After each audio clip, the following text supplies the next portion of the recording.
好，各位同学好，我们进入到第5章这个进阶的资料结构啊，今天会讲到 data frame， 还有 matrix 阵列，array 这些。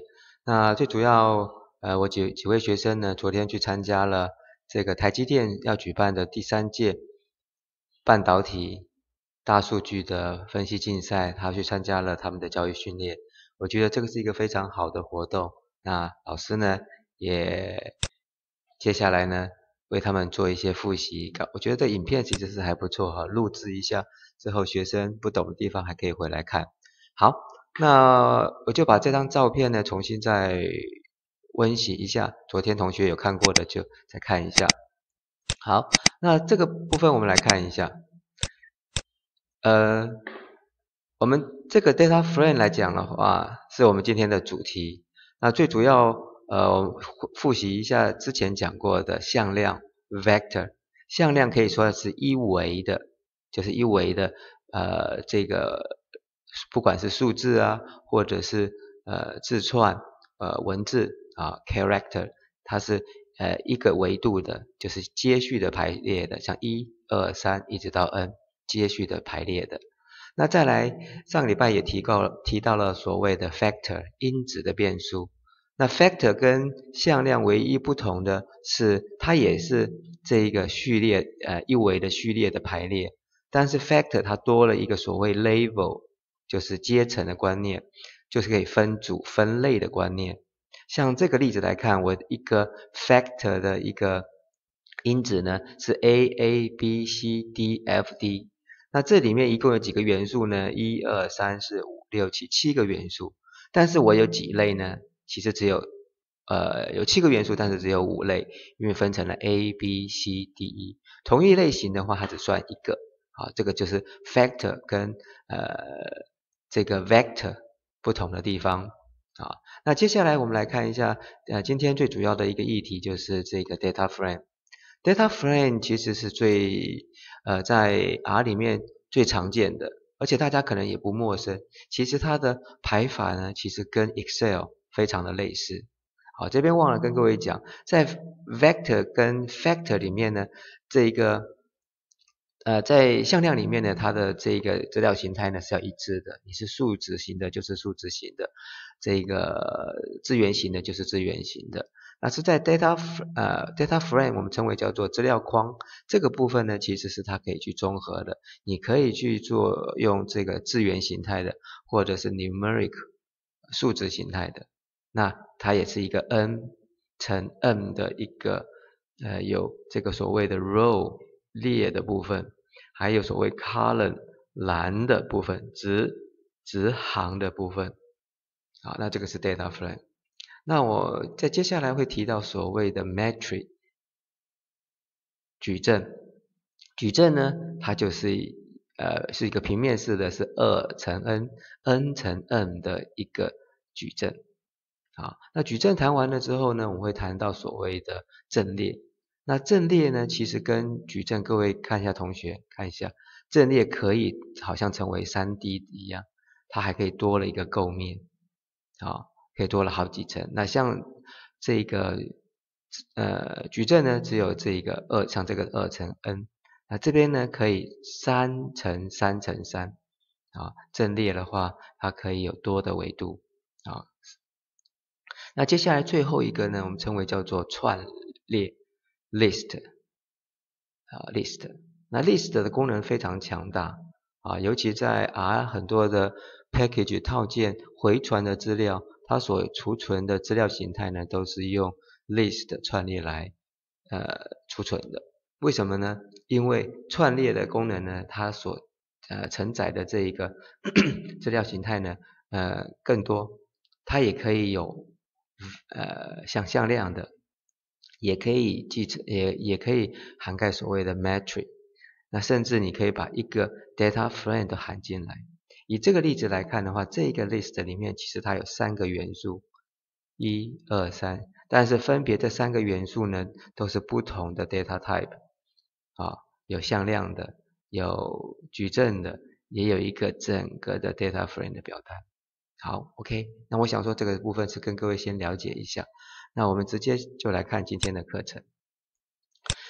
那第5章我们是进阶资料结构哈，我想最重要，刚才有看到了，我们要谈到了所谓的这个 data frame 啊，资料框，也是 R 里面所独特的这一个资料结构。那各位记得，它有所谓的直排的行，我们称为叫做栏，也称为英文叫做 column，C-O-L-U-M-N column， 简称叫 C-O-L column。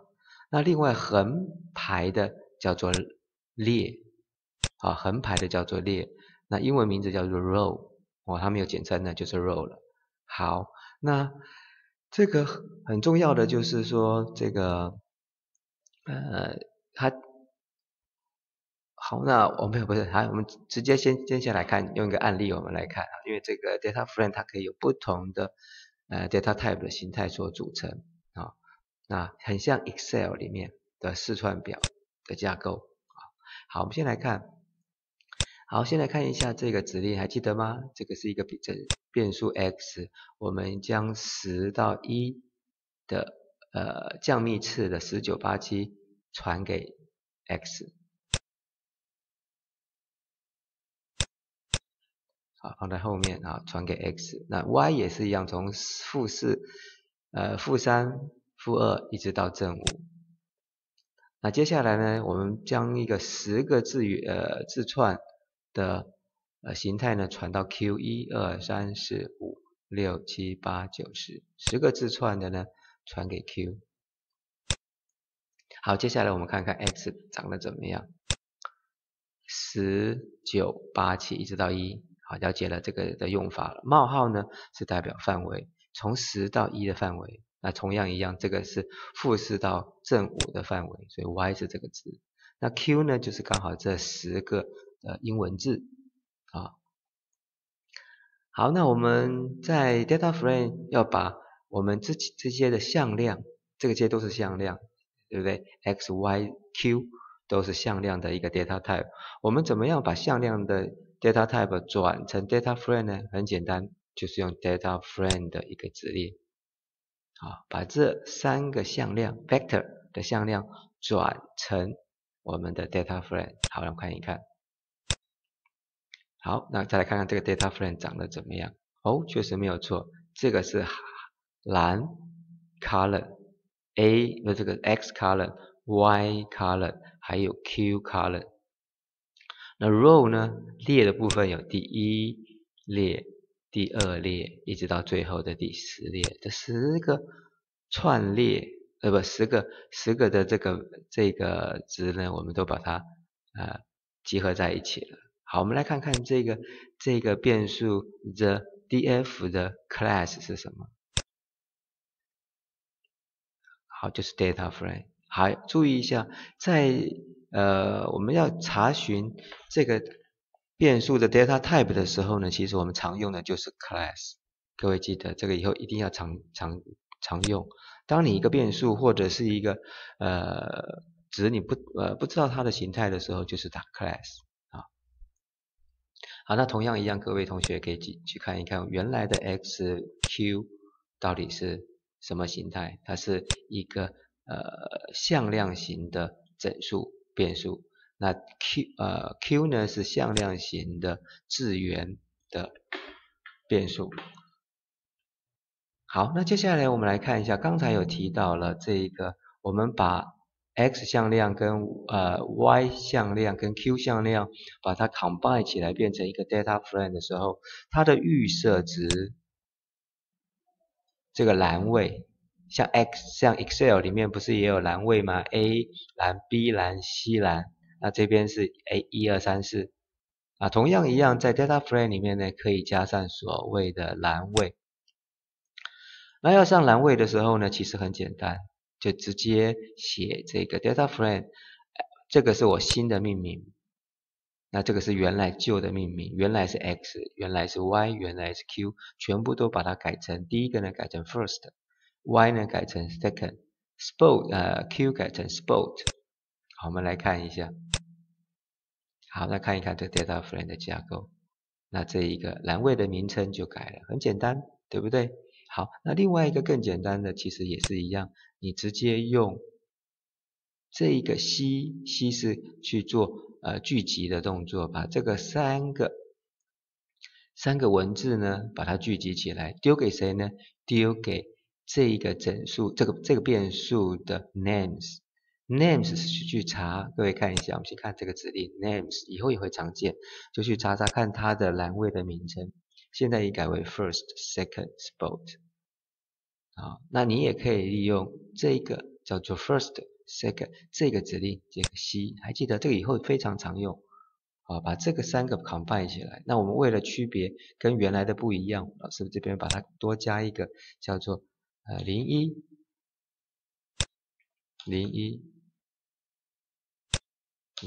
那你看一看是不是一样，可以去把它修正。好，改完了之后，来我们看一看这个 data frame 它的名字就改了。所以说有两个方法，记得你看你想要用哪一个方法都可以啊。那另外一个要看 data frame 的时候呢，可以在这个地方右上角这个好像一个表单一样，你点选，同样一样可以去看得更清楚，好像 Excel 的这个 data sheet 一样。好，那接下来我们来看一下，我们要了解到刚才有讲到的 row 跟 column 的观念啊，因为它就是这两个种类去取值或者是计算它的位置。好，那我们先来看一下，同样这个看一下这个指令 n 是代表 number 的意思，就是 how many rows in this data frame number。好，有10个，有10列，有几行呢 ？n column。好，记得老师刚跟各位讲过了 ，col 就是 column 的缩写 ，column。那 row 就是 row 而已。好，这个是列，记得 row 是横的 ，column 是直的，如此而已。那另外还可以算它的维度 ，dimension。dimension 就是10乘3，但是注意 row 放前面 ，column 放后面，10乘3，10是表示10行，3是代表3列啊，3栏啊。好，同样一样，我们接下来老师很重要的一样，我们这一个 data frame 以后的像这样子的一个 data type 里面呢，大概矩阵啊，或者是向量这些，我们都要去从那么多的数值里面的资料里面把其中的值取出来。所以说，像这个 data type 里面，除了介绍基本的观念以外，还有一个最重要就叫取值。怎么样从像刚才这一个 data frame 里面的东西，我要怎么样取值出来？我怎么样取这一行这个 second 的这个部分取值出来？好，那我把这个它的栏位再还原回来。好，还原回来，我们来看一下。我们先秀一下这个 data frame 现在的栏位就是 first second spot。好，那也可以利用所谓的 index 的观念，所谓的标签，好，标引 index 索引的栏位，索引的栏位很简单记得就是中括号，中括号就是索引的栏位。我们来这边来看一下，原来这个 names 是不是把3个都放出来？第一个是 first second spot， 那这个一个中括号3呢，其实就是单独我只要找第3个出来，就是 spot。那聪明的你们可不可以找第一个？老师这边做一个示范。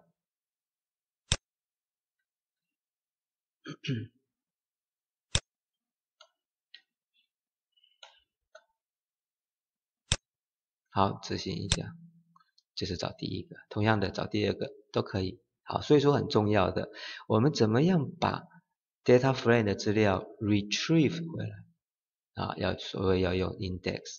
那 index 要用什么呢？就是双引号，把这个双中括号，这个中括号把它框起来。好，那除了看我们的这一个栏位的名称以外，单独你想看 row 的名称也可以。row 的名称就是它的预设值从1到10。那当然呢，特别可以提到 color name 也是一样，所以这个 color name 跟这个 names 的指令的功能是一样的啊。好，这个只是让各位了解一下，怎么样去了解你的 data type 的一些形态啊。好，同样的，我们的这个 row 的列的名称呢，也是可以更改，也是一样用 C， 还记得吗？用 C 啊 ，C 把，因为它有10个嘛，就把这10个可以加进去。好，我们来看一看，名字就改了，那整个的 data frame 呢也改了，啊，我们的这个列的名称就已经改了。好，那当然了，如果说你现在还要再回到原来的1、2、3、4，看起来比较方便，你直接给一个 new 就可以了，那它就回到原来的预设值1、2、3、4到10的 color， 啊，这个 row name。好，那接下来这个 header 看前6行，看前7行，还有 tail 是看尾部的6笔资料。当你的资料太大的时候，我不希望几千笔、几万笔资料秀出来的时候，我就可以看看前几行的，或是后几行的，看看，诶，这样子的格式有没有错误啊？去做检查。好，接下来刚才我们现在很重要的，刚才已经谈到了栏位，对不对？栏位的那个 first、second、and spot。那栏位的其实呢，它就是它的所谓的变数啊，栏位的变数。来，我们先来看一下，再把 data frame 再秀一次啊 ，data frame 在这里了啊 ，data frame 是秀一次。那栏位的名称其实也当成变数。那变数在 R 里面呢，它用一个金钱记号去代替。这个就可以去查这个 sports 这一栏位的所有的资料，可以把它秀出来。好，那这个地方呢，老师实际做示范一次给各位看。THEDF， 好，这个是我们的变数。那变数里面有哪些的这个 variable 啊？有哪些的参数呢？它的值呢，你按一个按一个 $sign， 你看到没有？它已经很聪明的跟你讲了，你有这3个选项，这个3个选项就是刚才那3个的栏位的名称。好，我们刚才找到了 spot， 我们看看这个 first 可不可以出来？你按一个 enter， 它直接就在这里了。然后你按一下 run， 19876第一行的第一栏的这个资料呢，已经给你了10个。好，那我们来看一下，但是你不可以写这个哦，不可以写1哦，啊，因为这个是直接是这个$sign 啊，这个金钱记号后面是要接它的栏位名称啊，那不是接数字，不是接第一栏啊，你可以仔细看一看。好，当然是 error， 不对。好，来，那这边讲了，因为这个是一个井字号呢，是代表是做 remark 的动作，注解的动作。你要执行注解里面的，你就把它反白，我就执行这里而已，这边不执行了。好，知道了吧？好，那刚才是利用名称来取值，我用名称来取一整列、一整行的值。那接下来我们是要用这个Excel 里面常用的就是 n 乘 n， 也就是所谓的这个列号跟行号来取值。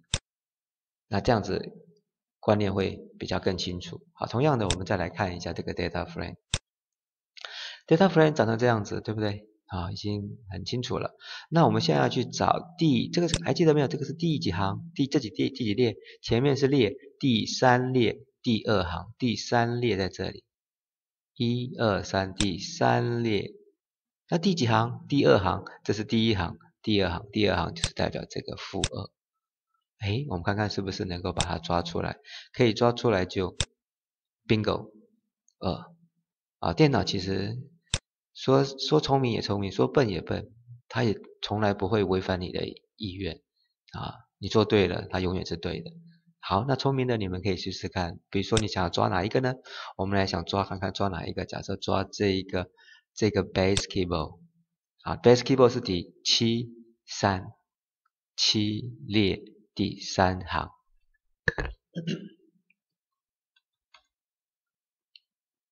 记得是中括号7, 3。好，这个时候就不是按 run 了，因为我们是在 console 的部分，在 console 直接就按 enter。好，有没有出来了？就是这个 basketball 被抓出来了，就抓出来了。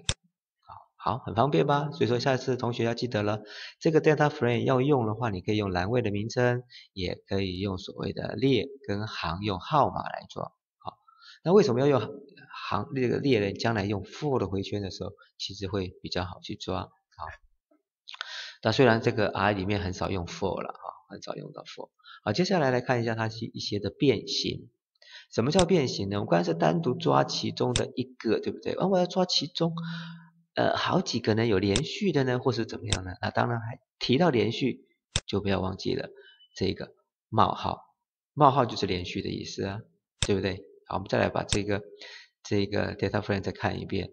这个的意思是从我要去抓，注意前面是列，对不对？第3列，我要抓第3列，然后第几行呢？第2行，什么第2行？就是意思叫第2行到这个冒号就是到的意思。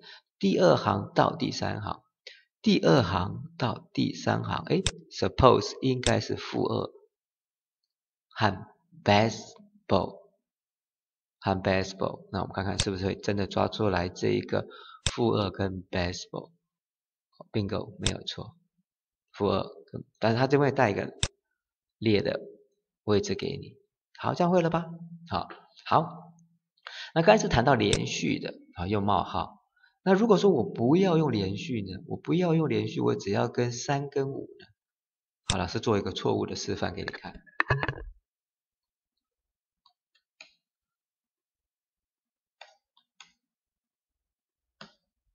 好，你说老师，我像刚才一样用3列，还要我现在是想要第3个，我第一行，第一行跟第3行，第一行跟第3行。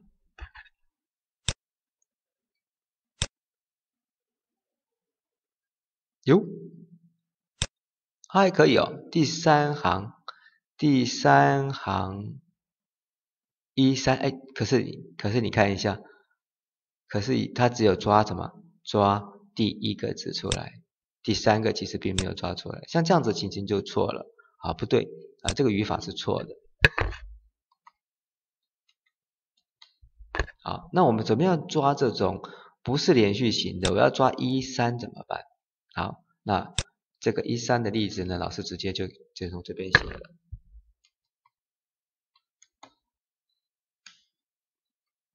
好，还记得吗？就用 C 是非常好用的一个 R 的语言的这个function。这个意思是代表不连续的，我只抓1、3的这个栏位，1、3的这个1跟3的行好，来我们看，直接看答案。好，这个时候就出来了，对不对？它抓出来的第1跟3的。好，那接下来各位同学你就可以自己去试试看了。这个是表示第3，这个代表是第3列，还有第5列。我要3、5列，第4列没有3、5哦，这是有间隔型的3、5，然后取第2，取第2的话是多少？就是负2跟0。好，我们看看是不是负2跟0。好，负2跟0。那接下来几个例子你们就可以自己试试看了。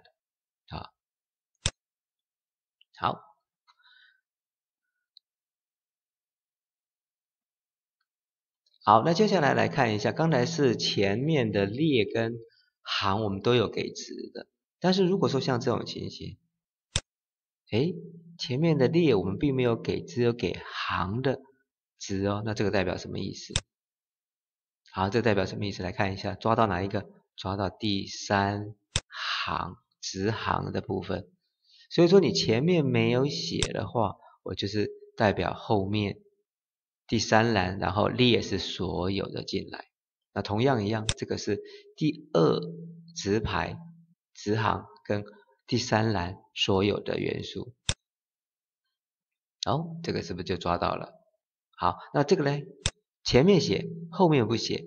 前面写，前面代表列，对不对？前面代表横排的列，所以说代表第2列所有的，因为这边没有写，就是代表所有的，所有的就代表第1行、第2行、第3行，全部都给我抓出来。你们可以自己试试看，好不好？这个老师讲归老师讲，最重要你自己要去练习一下。那这个呢，是从第2列到第2、3、4列，有没有？